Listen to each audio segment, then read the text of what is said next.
નમસ્કાર મિત્રો, વિડીયોમાં તમારું સ્વાગત છે। જો તમે પણ તાંબાની બોટલમાં પાણી પીતા હોય તો સાવધાન થઈ જજો। આયુર્વેદિક અને વિજ્ઞાન બંનેમાં તાંબાના વાસણ કે બોટલમાંથી પાણી પીવું સ્વાસ્થ્ય માટે ખૂબ જ ફાયદાકારક માનવામાં આવ્યું છે। પણ તાંબામાં કુદરતી રીતે એન્ટીબેક્ટેરિયલ ગુણધર્મો હોય છે જે પાણીને હાનિકારક બેક્ટેરિયા અને કીટાણુથી નાશ કરીને તેને શુદ્ધ બનાવે છે। આ પાણી પાચન તંત્રને મજબૂત કરે છે અને શરીરની ઇમ્યુનિટીને વધારો કરે છે।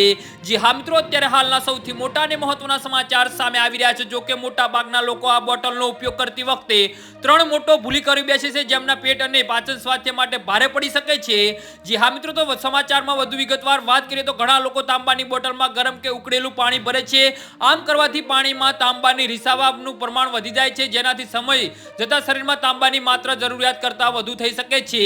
જી હા મિત્રો, અત્યારે હાલના સૌથી મોટા સમાચાર સામે આવી રહ્યા છે। જ્યારે આપણું શરીર વધારાના કોપરને પચાવી કે બહાર કાઢી નથી શકતું, ત્યારે તે લીવર અને કિડનીની જેવા અંગોને જમા થવા લાગે છે, જે સ્વાસ્થ્ય માટે નુકસાનકારક સાબિત થાય છે। ખાસ કરીને લીવરની બીમારી, કિડનીની સમસ્યા વધવા અથવા તો પાચન તંત્રને ગંભીર રોગોથી પીડાતા લોકો માટે તાંબાના વાસણનું પાણી ફાયદાના બદલે નુકસાન પહોંચાડી શકે છે। તો જી હા મિત્રો, તો આના વિશે તમારું શું કહેવું છે તો નીચે અમારી કમેન્ટ બોક્સમાં જરૂરથી જણાવજો। ધન્યવાદ।